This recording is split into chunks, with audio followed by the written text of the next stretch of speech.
আলকামা নামক একজন সাহাবী, সে মৃত্যু শয্যায় হয়ে গেছে, অসুস্থ অবস্থায়, আর মা বেঁচে আছেন, বাবা নাই, মা বেঁচে আছে। আলকামা যখন মৃত্যুর শয্যায় পড়ে গেছে, সাহাবায়ে কেরাম চেষ্টা করতেছে কালিমা তালকিন দেওয়ার জন্য, কালিমা পড়ানোর জন্য, তার জবান দিয়ে কালিমা আসে না। এমনকি বড় বড় জবরদস্তি সাহাবী আবু বকর, ওমর, আলীও চেষ্টা করতেছে তার জবান দিয়ে কালিমা আসে। আল্লাহু আকবার। কি হইল? সঙ্গে সঙ্গে নবীজির কাছে খবর দিয়ে দিলেন, আল্লাহ নবীজি, আপনার সাহাবী আলকামা মৃত্যুর শয্যায় পড়ে আছে, কিন্তু তার জবান দিয়ে কালিমা উচ্চারিত হচ্ছে না। নবী গো, কি করতে পারি? নবীজি আলকামাকে বলছে তাকে আমার দরবারে নিয়ে আসো। নবীজি স্বয়ং বলতেছে, আলকামা তুমি কালিমা পড়ো। না, পারতেছে না, তার জবান দিয়ে কালিমা আসতেছে না। আলকামার মাকে খবর দিয়ে নিয়ে আসো। এমন ভাবে খবর দিয়েছে, আলকামার মা বৃদ্ধা হয়ে গেছে, তাকে বলো সে আমার দরবারে আসতে পারবে কিনা। যদি না পারে, আমি নবী স্বয়ং আলকামার মার কাছে যাবো। এই খবর পৌঁছানোর পরে আলকামার মা যেভাবে হোক অসুস্থ মানুষ নবীজির দরবারে চলে আসছে। নবীজির দরবারে আলকামার মাকে নিয়ে আসছে, জিজ্ঞাসা করতেছে, হে আলকামার মা, তোমার কাছে জিজ্ঞাসা করি, তুমি বলো তোমার এই সন্তান কেমন ছিল, তোমার আলকামা কেমন ছিল? মা বলতেছে, ইয়া রাসূলুল্লাহ, ইয়া হাবিবাল্লাহ, আলকামা আমার সে আমলের প্রতি নাই, নদীতে কোনো বেলা নাই, নামাজের প্রতি নাই, জিহাদের প্রতি নাই, মহব্বতের দিকে নাই, কিন্তু মরণ পোষণের বেলা তার স্ত্রীকে ভালো ভালো খাবার দিত, আমি মাকে একেবারে নিম্ন পরিমাণের খাবার দিত। আল্লাহু আকবার।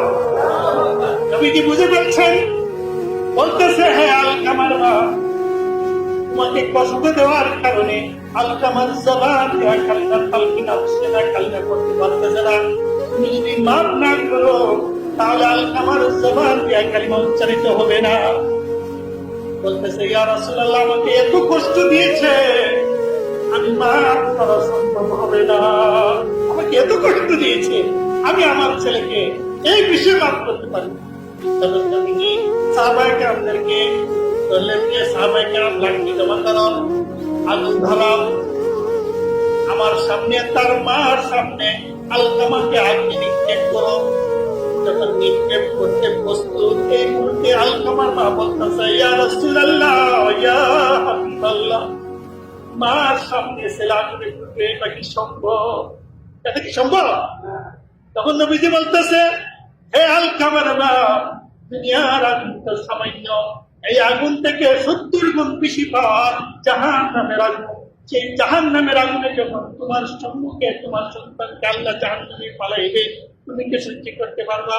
তখন আলকামার মা বলতেছে, ক্ষুধার্ত তোমাকে সহ্য করতে পারবো না, তাহলে তুমি এই মুহূর্তে তোমার সন্তানকে আমাদের সামনে মাফ করে দাও। সুবহানাল্লাহ। নবীজির কথা বলতে দেরি হয়েছে, আলকামার মা সঙ্গে সঙ্গে বলতেছে, ইয়া রাসূলুল্লাহ, আপনি সাক্ষী থাকুন, এই মুহূর্তে আমি সম্পূর্ণভাবে মাফ করে দিলাম। সুবহানাল্লাহ। এই মাফ করতে দেরি হয়েছে, আলকামার মুখ দিয়ে কালিমা লা ইলাহা ইল্লাল্লাহ জুড়ে লা ইলাহা ইল্লাল্লাহ, সুবহানাল্লাহ ওয়ালহামদুলিল্লাহ, লা ইলাহা ইল্লাল্লাহ, সুবহানাল্লাহ ওয়ালহামদুলিল্লাহ, লা ইলাহা ইল্লাল্লাহ, লা ইলাহা ইল্লাল্লাহ, লা ইলাহা ইল্লাল্লাহ, হাসবি রাব্বি আল্লাহ, মা ফি